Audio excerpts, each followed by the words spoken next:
6e jour de la visite du président de la République dans le district des Savanes. Alassane Ouattara était ce matin à Ferké pour communier avec les populations.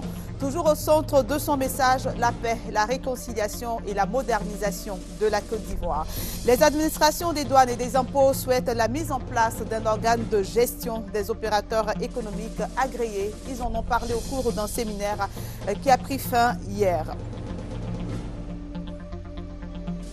Confusion en Égypte sur la nomination d'un Premier ministre. Mohamed El Baradei, ténor de l'opposition à Mohamed Morsi, était pressenti dans la nuit de dimanche à samedi pour diriger un mouvement de transition.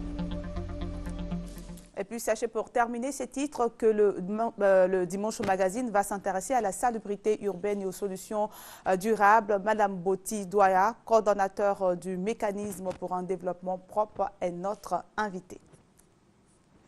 Mesdames et messieurs, bonjour et bienvenue dans votre journal. Nous sommes au 6e jour de la visite du président de la République dans le district des Savanes. Après Sinématiali et Bondiali hier, le président de la République est ce matin à Ferké pour communier une fois de plus avec les populations. Fait marquant de cette étape, aucune doléance n'a été soumise au chef de l'État. Vous êtes fils de la région. Qui mieux que vous connaît nos difficultés? Vous êtes vous-même notre livre blanc. On dit les populations au président Alassane Ouattara. Le chef de l'État a une fois de plus prôné la paix et la réconciliation. Pour lui, la Côte d'Ivoire doit retrouver sa place d'antan, mais cela ne peut se faire que dans la paix et la cohésion sociale, a insisté le président de la République qui a invité les uns et les autres au rassemblement et au travail.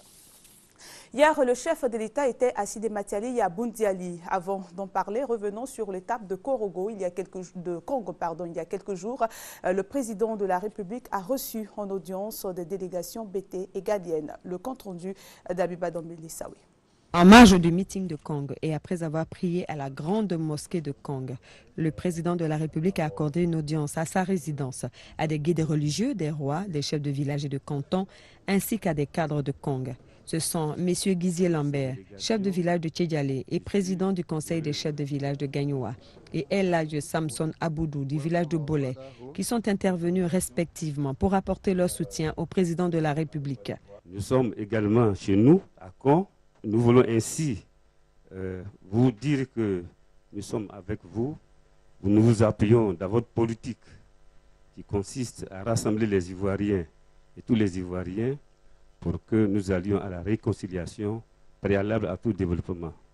Donc, au nom de toutes ces délégations, je suis heureux et fier de vous adresser ces quelques mots pour vous soutenir et, en ce qui me concerne personnellement, vous inviter à Gagnoa dans la région du Go pour y effectuer une visite d'État. C'est le village de votre frère Laurent Gbagbo. Laurent Gbagbo, vous êtes des frères. Nous, parents, nous sommes condamnés à vous appuyer pour que la réconciliation de façon inclusive soit effective, pour que vous puissiez réaliser votre programme. Vous avez raison, chef de canton, de dire que Laurent Gbagbo est mon frère. C'est vrai, c'est mon frère. Et nous avons été très proches dans nos relations personnelles et politiques. Et la politique sépare quelquefois, mais la fraternité ne peut pas être dissoute. Je voudrais donc vous rassurer et dire que j'accepte votre invitation d'aller à Gagnoa en visite d'État. There are a lot of intermarriages between these three communities. Et donc il y a des relations entre Bolé, Bouna et Kong, des mariages donc intercommunautaires entre ces trois. Il y a beaucoup de gens de Bolé qui vivent ici à Kong. Ouais. Vous savez, Allah travaille de façon mystérieuse. Bolé, c'est la ville natale du président du Ghana. Kong, c'est la ville natale du président de la Côte d'Ivoire. Quelque chose que nous avons en commun. Il y a un besoin pour nous donc de renforcer notre unité. Les peuples de Bolé, de Bouna et de Kong sont les mêmes. Effectivement, c'est au détour des circonstances que je m'en suis rendu compte quand j'ai rencontré le président Mahama pour la première fois, alors qu'il assurait l'intérim du président Jonathan Mills qui venait de décéder, qu'il était de Bolé, et après des recherches, nous avons découvert à quel point nous sommes proches. Et que, qui sait, peut-être que Au niveau de nos arrière-grands-parents, nous avons peut-être le même sang, sans que nous en rendions compte. C'est donc mon frère. On notait également la présence du Bonamassa, Sa Majesté Diarakroni II, des chefs de canton de Komala, de Sikolon, de Kong, les chefs de village de Gbeleban, l'imam de Bondoukou et une forte délégation du Worodougou. Et toujours à l'étape de Kong, le président de la République a procédé à la pose de la première pierre de la cité des cadres de Kong, une opération immobilière de 150 villas. Le reportage de Michel Digré.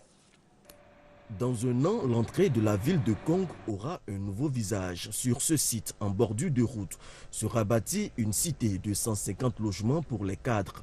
Une opération immobilière qui traduit la volonté du président de la République de permettre à la majorité des Ivoiriens d'accéder à un toit à moindre coût. C'est la cité des cadres de Kong qui va comporter des logements de 3 catégories de prix abordables, 5 millions environ, monsieur le directeur général, je crois, 10 millions et 15 millions. Je les encourage à en faire de même un peu partout. Il faut que la Côte d'Ivoire ait très rapidement des logements sociaux dans toutes les communes pour que les cadres puissent avoir des lieux adaptés de logement quand ils rentrent chez eux.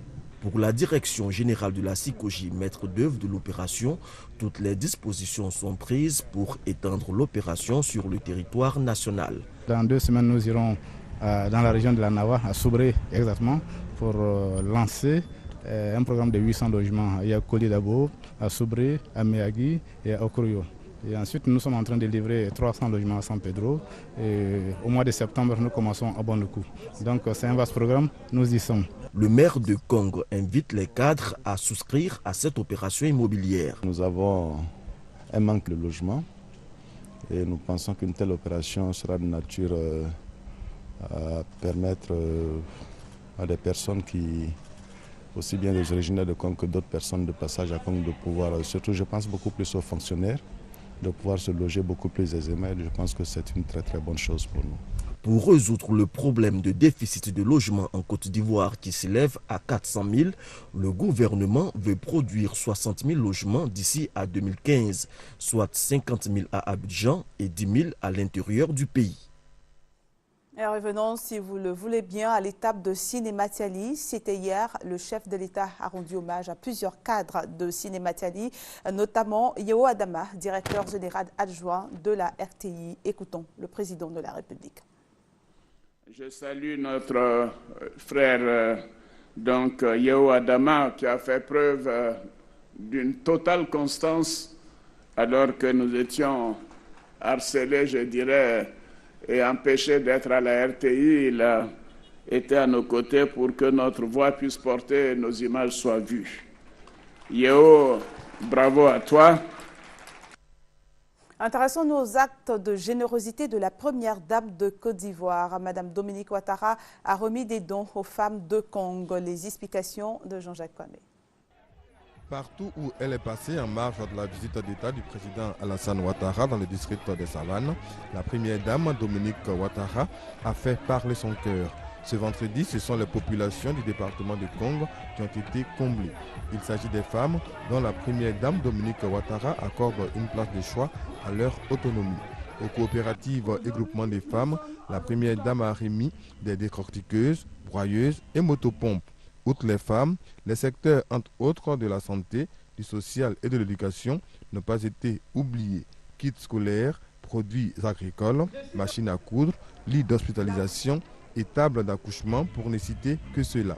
Valeur du don, 119 millions de francs CFA.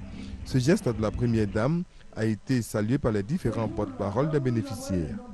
Nous remercions Maman Dominique Ouattara pour tous les dons qu'elle vient de faire à notre collège et nous la promettons que nous ne la décevrons jamais. Nous serons toujours parmi les meilleurs élèves de la Côte d'Ivoire. C'est un réel plaisir pour nous d'avoir reçu ces dons-là. Ils vont permettre de pouvoir bien prendre en charge les femmes et aussi toute la population. La première dame, qui n'a pas caché sa joie d'être aux côtés de ses parents de Kong, les a rassurés de son appui pour leur bien-être. Je sais que vous êtes des femmes battantes et que grâce à votre courage et votre dynamisme, vous parvenez à soutenir vos familles et scolariser vos enfants. Chères sœurs, pour vous soutenir, je vous ai apporté du matériel agricole qui vous permettra d'améliorer votre productivité. Pour la maternité de Kong, j'ai apporté du matériel et du mobilier médical qui vous permettront, chères sœurs, de bénéficier d'un bon suivi de vos grossesses et de donner la vie dans de bonnes conditions. Avant de quitter Congo, la première dame a invité le préfet à un partage rationnel de ce don afin que toutes les populations de Congo en bénéficient. Et toujours dans la même lancée, des milliers de femmes se sont retrouvées au stade de Korogo pour recevoir leur chèque des mains de la première dame de Côte d'Ivoire, Madame Dominique Ouattara. Ces femmes sont regroupées au sein de plusieurs associations et ces fonds offerts par Madame Dominique Ouattara leur permettra de se prendre en charge. La gouvernance de l'Internet au service de la paix, une responsabilité partagée entre les parties prenantes. C'est le thème du 6e Forum ouest-africain sur la gouvernance de l'Internet. Les experts ont planché sur les voies et moyens pour une plus grande participation de l'Internet à la consolidation de la paix. On en parle avec Léon Brou. Promotion des cultures et communautés en ligne, implication des pays de la CEDEAO dans les initiatives africaines en faveur des réseaux satellitaires, défiscalisation des terminaux TIC pour réduire les coûts d'acquisition par un plus grand nombre. Ce sont quelques recommandations du 6e Forum sur la gouvernance de l'Internet, une rencontre ouest-africaine entre experts qui a planché du 3 au 5 juillet ici à Abidjan sur la responsabilité des parties, États, usagers et concepteurs d'applications Internet pour faire de cet outil de communication la gestion de l'Internet. Et de ce point de vue-là, ce forum-là, en tout cas... Les recommandations en 6 chapitres pour notamment améliorer l'environnement et l'accès à Internet. Les participants à cette 6e édition ont doté le Forum ouest-africain sur la gouvernance de l'Internet d'une présidence assurée par le pays hôte du Forum. Le Sénégal expérimente depuis une semaine la technologie du e-visa, un nouveau système informatisé bâti autour de la surveillance du territoire conçu en Côte d'Ivoire. Son objectif, moderniser et sécuriser davantage les outils de délivrance du visa. Léon Brou nous en dit plus. Aéroport de Dakar au Sénégal, des box 10 au total comprenant du matériel informatique de haute technologie pour l'authentification des documents de voyage, notamment le visa. Se présentent aux agents de sécurité les voyageurs détenteurs de pré-visa, non ressortissants de la CEDEAO et des pays avec lesquels le Sénégal a des accords de dispense de visa. Nous sommes le 1er juillet. Ces opérations marquent le démarrage de la phase expérimentale du visa biométrique, encore appelé e-visa. Il s'agit pour le Sénégal de moderniser et de sécuriser son dispositif de délivrance de visa face à l'insécurité sous-régionale. Opérateur technique du e-visa sénégalais, une structure ivoirienne. Le visa ne sera ni un obstacle, mais mieux, le visa accompagnera les visiteurs, mais le visa permettra aussi au Sénégal d'avoir une traçabilité de tous ceux qui ont accès au Sénégal. C'est vrai que l'économie touristique représente 20 à 25%, mais l'économie touristique n'a pas de valeur s'il n'y a pas de paix et de sécurité. Sur le fonctionnement, l'opérateur explique que le e-visa permet aux voyageurs d'obtenir un pré-visa sans déplacement à partir d'Internet où il se fait pré-enrôler et paie ses frais de visa. Et d'ajouter que le dispositif relie déjà le Sénégal à ses partenaires touristiques, l'opérateur ivoirien achève de convaincre les autorités sénégalaises pour qui le e-visa est un moyen de surveillance du territoire. Il existe désormais des éléments juridiques pour la certification des opérateurs économiques agréés. Les administrations des douanes et impôts en ont décidé ainsi à l'issue du séminaire des opérateurs économiques. Les participants ont aussi souhaité la mise en place d'un organe de gestion des opérateurs économiques. Le reportage de Noël Niagno. Facilitation des échanges. Les administrations des douanes et des impôts de Côte d'Ivoire prennent le pari d'être les pionnières en Afrique au sud du Sahara. Récemment, la Côte d'Ivoire a ratifié une convention majeure de l'Organisation mondiale des douanes que nous appelons la Convention de Kyoto révisée.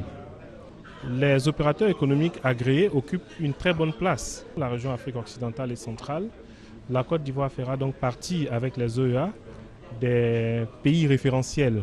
Cet engagement sur l'avenir est le résultat de 3 jours de travaux avec pour centre d'intérêt l'identification des critères d'éligibilité au statut d'opérateur économique agréé. Les premières satisfactions sont venues de l'OCODE, l'Observatoire de la célérité des opérations en douane.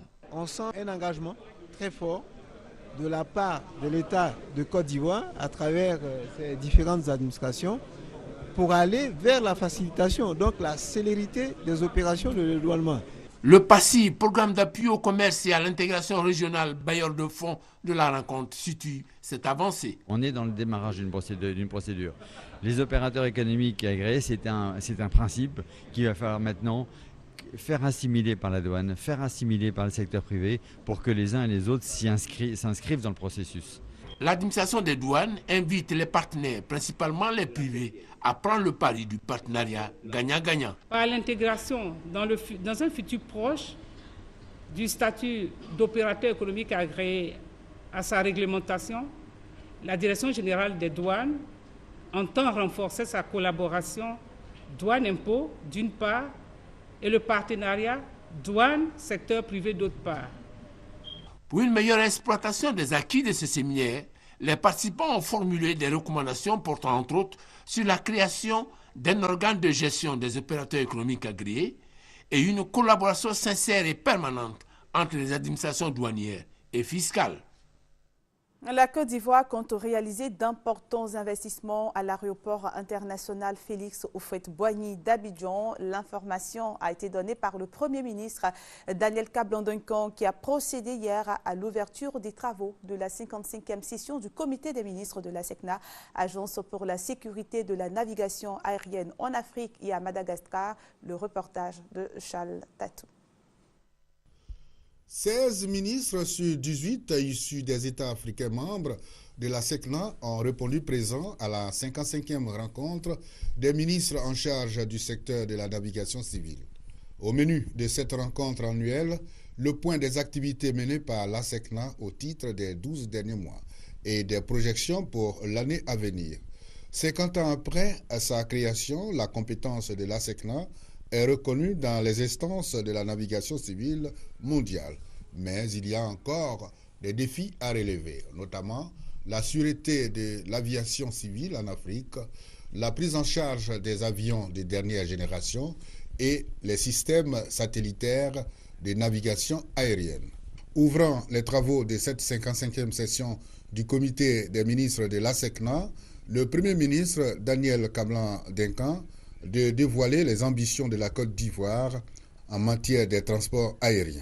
La Côte d'Ivoire, sous la haute direction de son Excellence M. Alassane Ouattara, président de la République, ambitionne, à l'instar de bien d'autres États, d'être un pays émergent en ce qui nous concerne à l'horizon 2020. La montée en puissance de notre compagnie nationale Air Côte d'Ivoire viendra y contribuer. L'objectif est de faire investir 1 000 milliards de francs CFA par le secteur privé pour créer l'aérocité, mais aussi de faire passer le nombre de passagers de 1 million actuellement à 8 millions de passagers à l'horizon 2020. L'examen des dossiers soumis par les experts a occupé les ministres toute la journée après l'intervention du Premier ministre.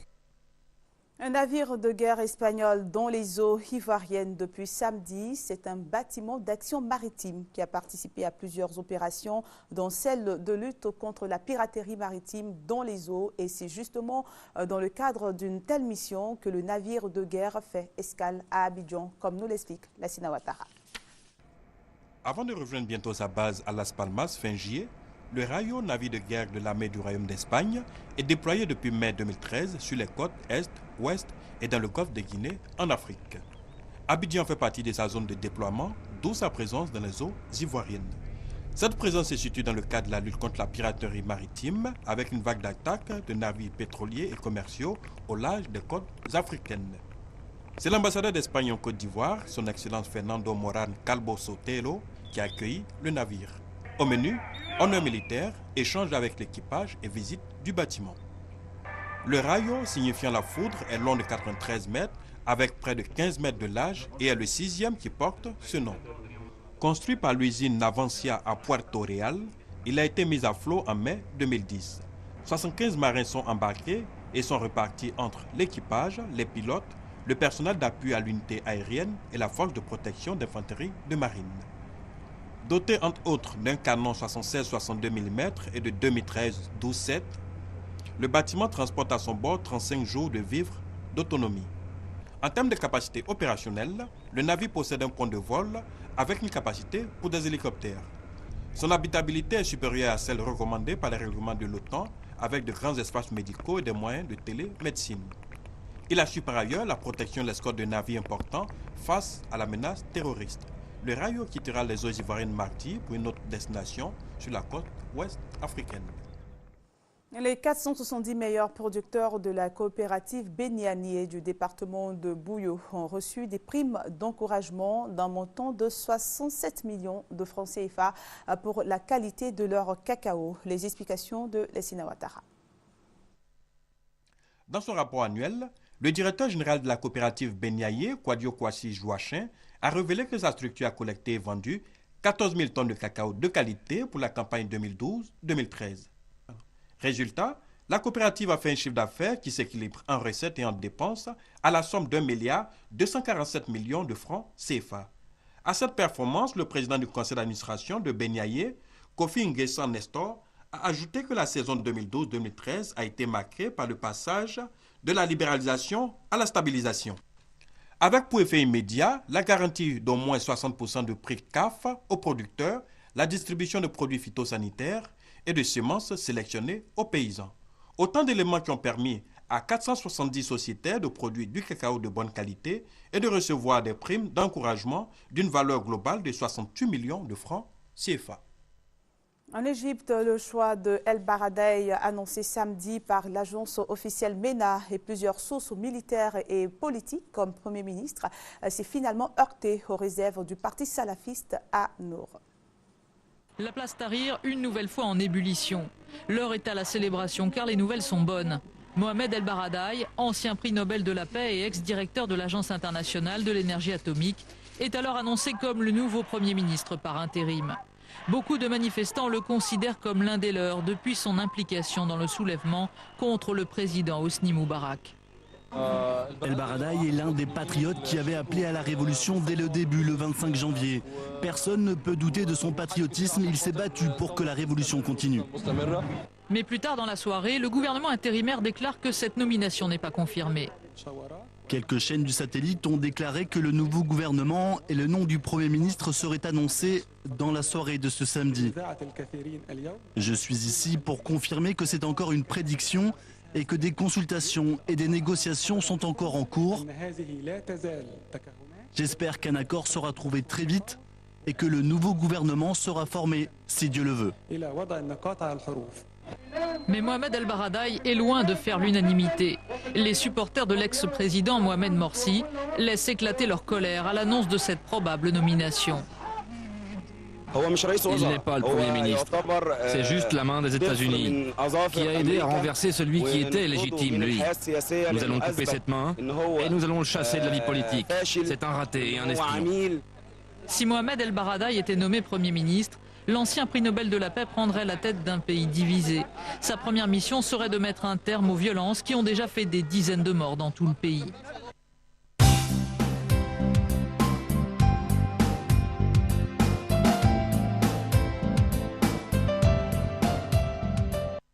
La réduction de l'émission du CO2, c'est en quelque sorte le sujet de votre magazine du dimanche. Nous connaissons tous les conséquences des gaz à effet de serre tels que le carbone, changement climatique, désertification, crise alimentaire, dégradation de la santé ou encore érosion côtière.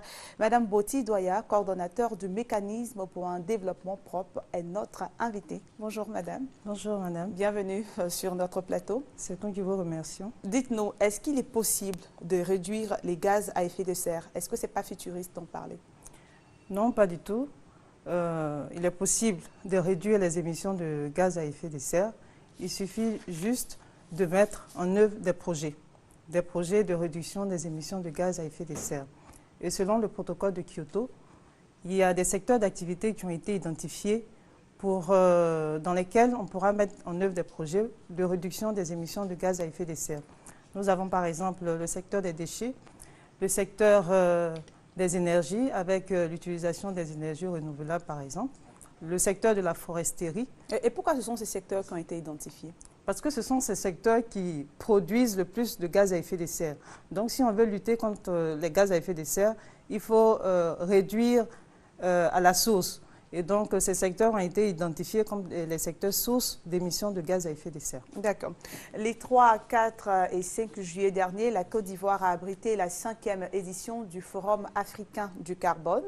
Ce forum est une opportunité pour les acteurs et décideurs politiques impliqués au plan national dans la lutte contre les changements climatiques et aux organisations internationales de s'informer sur la vente et l'achat des crédits carbone.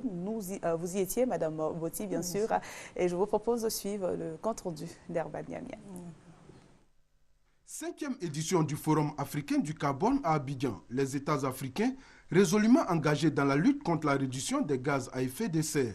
Avec son taux de croissance qui est l'un des plus élevés au monde, l'Afrique envisage son développement industriel sans une pollution atmosphérique. Et cela ne peut se faire sans un mécanisme approprié pour assurer une transition énergétique viable à faible émission de carbone.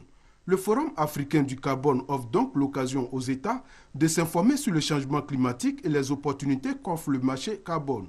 C'est un mécanisme qui aide les pays donc à se développer de façon plus propre et à promouvoir le développement durable. Donc au lieu de faire des projets qui vont polluer, qui vont avoir un impact sur l'environnement, c'est le MDP ou le mécanisme de développement propre, aider ces pays-là à investir dans des projets propres et vendre les émissions de carbone qui vont être réduites de ces projets-là à des pays développés ou à des fonds carbone comme ceux qui sont mis en place par la Banque mondiale. Émergence à l'horizon 2020, ambition du gouvernement ivoirien qui approuve pour cela toutes les initiatives visant à consolider ce vœu tout en garantissant un développement durable pour les générations actuelles et futures. Le marché carbone est donc un outil que nous devons exploiter pour nous aider à réduire nos émissions de gaz à effet de serre. Certes, la morosité du marché, caractérisée par une baisse du prix du carbone, peut être source de démotivation des développeurs de projets de carbone. Mais nous devons regarder l'avenir avec beaucoup d'espoir. Les bases du marché carbone sont apparues lors du protocole de Kyoto le 11 septembre 1997. À ce jour, 182 pays ont ratifié ou accepté le protocole de Kyoto. Mais la première puissance économique, les États-Unis, n'ont pas encore ratifié ce protocole. Est-ce que vous pouvez nous expliquer, Madame Douaya, le marché carbone, comment se comporte ce marché? D'accord, merci beaucoup pour votre question. Donc, un marché, en général, c'est un espace où se déroulent des transactions avec l'achat ou la vente de biens.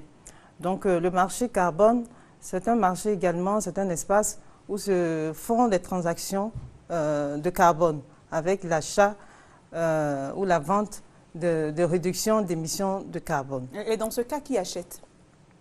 Dans ce cas, ce sont les pays industrialisés qui ont été ciblés par le protocole de Kyoto comme les pays pollueurs. Donc, c'est la loi du pollueur-payeur. Donc, celui qui pollue, c'est celui qui doit payer. Donc, en général, ce sont les pays industrialisés qui payent pour cette pollution et qui doivent investir dans des projets de réduction d'émissions de gaz à effet de serre. Et qui vend alors? Et qui vend, ce sont les pays en voie de développement qui doivent initier des projets de réduction d'émissions de gaz à effet de serre. Et ces projets-là doivent être financés par les pays pollueurs dits industrialisés. Est-ce que vous pouvez nous donner l'exemple d'un projet concret? D'accord. Donc, comme je vous l'avais dit au début de l'émission, il y a plusieurs secteurs d'activité qui ont été identifiés et c'est dans ces secteurs-là que peuvent se mettre en œuvre des projets. J'ai parlé du secteur des déchets, de la foresterie. Oui, ce qu'on veut savoir, c'est comment ça peut se faire concrètement. Comment ça? Bon, je prends l'exemple, par exemple, du secteur des déchets. Nous savons tous qu'en Côte d'Ivoire, nous avons une seule décharge, c'est la décharge d'Akwedo. Et cette décharge-là n'est pas confinée, c'est une décharge à ciel ouvert. Et donc, lorsque les conditions de température et d'humidité sont réunies, cette décharge-là émet des gaz au niveau de l'atmosphère. Donc, mettre en place un projet MDP dans le secteur des déchets va revenir, par exemple, à introduire des tuyaux pour capter le gaz à la base et pour empêcher ce gaz-là d'être émis au niveau de l'atmosphère. Et ce gaz-là constitue de biogaz, c'est-à-dire le gaz naturel, qui pourra être utilisé, par exemple, pour produire de l'électricité ou bien au niveau des ménages si un traitement préalable est fait. Et qui doit faire cela? L'État de Côte d'Ivoire, les populations, tout le monde, les entreprises? En fait, tout le monde peut mettre en œuvre un projet MDP.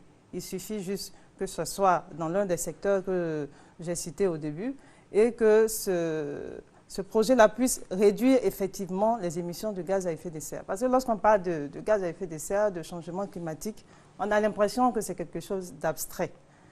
Mais avec le MDP, le mécanisme pour un développement propre, nous assistons les porteurs de projets pour les amener à mettre sur pied des projets qui réduisent effectivement. Mais qu'est-ce qu'on gagne? Qu'est-ce qu'on gagne à mettre en place? Un citoyen se lève, il met en place un projet PDP. Qu'est-ce qu'il gagne, lui? Lui, bon, en mettant déjà un projet en place, c'est parce qu'on recherche quelque chose, un bénéfice. Donc, un projet classique, déjà, on a un bénéfice, disons, naturel. Mais avec le MDP, on pourra effectivement vendre les réductions d'émissions de carbone. Et donc, on a un bénéfice additionnel qui va provenir des revenus carbone, en fait, de la vente du carbone. Et comment se met en place un tel projet? Bon, c'est vrai que le processus du MDP, des changements climatiques sont c'est un peu abstrait pour nous, quand même. C'est un peu abstrait, mais je tiens à dire que moi, je suis la coordonnatrice de l'autorité nationale du MDP et nous existons depuis 2003. Nous avons mené des actions de sensibilisation et de promotion du MDP. Donc, lorsqu'un promoteur de projet a l'envie de réduire les émissions de gaz à effet de serre, a envie de s'insérer dans le processus de développement durable, il nous approche et nous l'accompagnons dans le montage de son dossier. Parce que, bon, on veut réduire les émissions, mais il y a des dossiers à remplir, il y a des documents de projet à élaborer. Donc, nous l'assistons dans cela. Nous l'assistons également dans la recherche de financement. Parce que nous représentons ici au plan national le point focal du mécanisme pour un développement propre qui est géré par le secrétariat des Nations Unies sur le changement climatique. Donc, nous sommes le guichet unique de ce genre de projet. Donc, les promoteurs nous approchent et nous les accompagnons pour la mise en œuvre de leurs projets. Et des projets qui nécessitent beaucoup de financement. Vous avez parlé vous-même de recherche au financement. Oui, est-ce qu'on peut avoir une idée du coût d'un projet, par exemple? Non, ça dépend de la taille du projet. Bien Donc, sûr. Il y a des petits projets, il y a aussi des grands projets. Mais comme je l'ai dit, dans le cadre de la Convention sur les changements climatiques, ce sont les pays industrialisés qui doivent normalement payer pour ça. Et donc, lorsque le projet est bien ficelé, il n'y a pas de raison que le financement ne suive pas. Mais généralement, le problème que nous rencontrons, c'est que nos populations ont des idées de projets, mais généralement, elles n'ont pas assez de moyens, c'est vrai, mais elles n'ont pas le minimum pour élaborer le document de projet. Parce que c'est le document de projet qui va attester que ton projet vraiment réduit les émissions de gaz à effet de serre. Et qu'est-ce que vous faites dans ce cas? Quand quelqu'un vient vous voir avec un projet qui n'a pas les moyens pour faire le minimum? Bon, je veux dire que nous l'accompagnons, nous recherchons les financements, mais ça met du temps. Ça met du temps par rapport à quelqu'un qui a déjà un peu de fonds, qui peut déjà élaborer son document de projet, et ça peut aller plus vite parce que le document existe et on connaît les quantités exactes que son projet permet de réduire en termes de gaz à effet de serre. Donc ça peut aller plus vite. Mais pour quelqu'un qui a juste l'idée de projet, il faut encore chercher quelqu'un qui va élaborer juste le document de projet, ça met plus de temps. Est-ce que la Côte d'Ivoire a déjà bénéficié de crédit carbone? Non, pour l'instant, non. Normalement, lorsque le projet est mis en œuvre, il faut attendre une année pour que les crédits carbone puissent être reversés aux porteurs de projets. Donc, nous avons pu enregistrer au plan international, c'est-à-dire au niveau du secrétariat de la Convention sur les changements climatiques, 6 projets. Et donc, les premiers projets ont débuté l'année passée. Donc, nous attendons cette année à recevoir quand même nos crédits carbone pour les premiers projets. Et on vient de le voir avec l'organisation du 5e Forum africain ici en Côte d'Ivoire. Que gagne notre pays? Notre pays se positionne en tant que leader dans la sous-région et même dans la région Afrique en termes de pays qui prônent le développement propre, le développement durable. Et également, lors de ce forum, nous avons eu à rencontrer des partenaires, des investisseurs, des entités qui peuvent développer les documents de projet dont nous avons besoin. Donc, cela va nous permettre à long terme d'avoir des financements pour nos projets. Et lorsque ces projets seront mis en place, évidemment, il y aura la création d'emplois. Et désormais, nous parlons d'emplois verts. Est-ce que l'intérêt de la Côte d'Ivoire pour la réduction de l'émission de gaz à effet de serre, parce que quand on vous entend parler, on parle beaucoup de financement, de crédit carbone, est-ce que c'est un intérêt purement financier? Non, pas du tout. Ce n'est pas forcément financier. Parce que lorsqu'on parle de réduction de gaz à effet de serre, on parle de réduction aussi des effets du réchauffement climatique. Donc, au-delà de ça, au-delà d'avoir un bénéfice financier, il y a l'environnement qui est préservé. Et comme je l'ai dit, avec la mise en œuvre de ces projets, il y a la création d'emplois aussi qui est améliorée. Et donc, ça peut servir, disons, à réduire la pauvreté. Est-ce que ce qu'on n'arrive pas souvent à comprendre, vous l'avez vous-même dit, la Côte d'Ivoire n'est pas un pays pollueur en termes mais la Côte d'Ivoire s'intéresse à la réduction de l'émission des gaz à effet de serre. Qu'est-ce qui explique cela? La Côte d'Ivoire n'est pas pays pollueur à l'instar de tous les pays africains.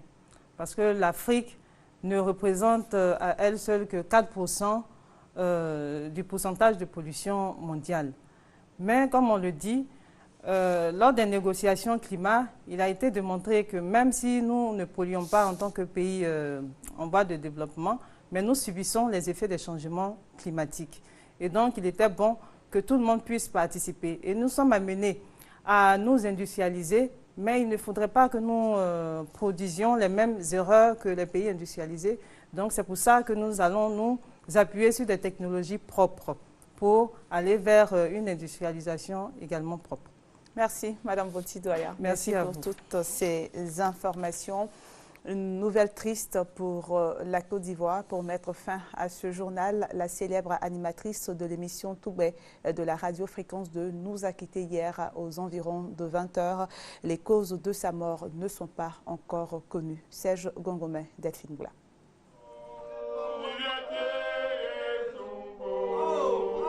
Mauvais rendez-vous ce matin à la maison de la radio au plateau.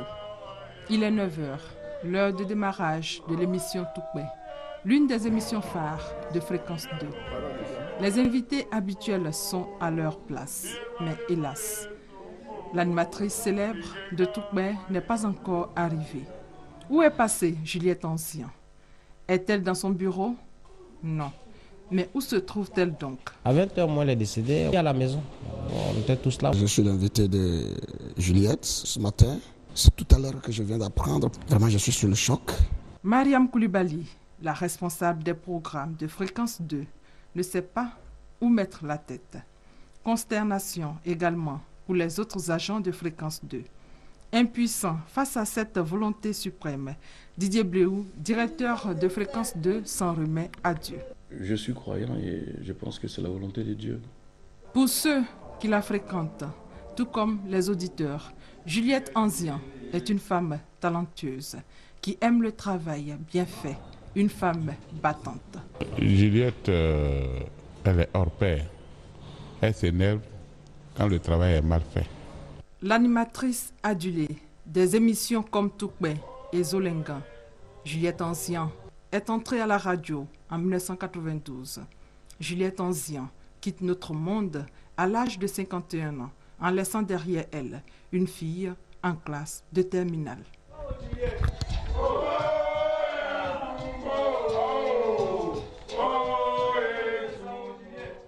Et c'est la fin de ce journal. Merci de l'avoir suivi.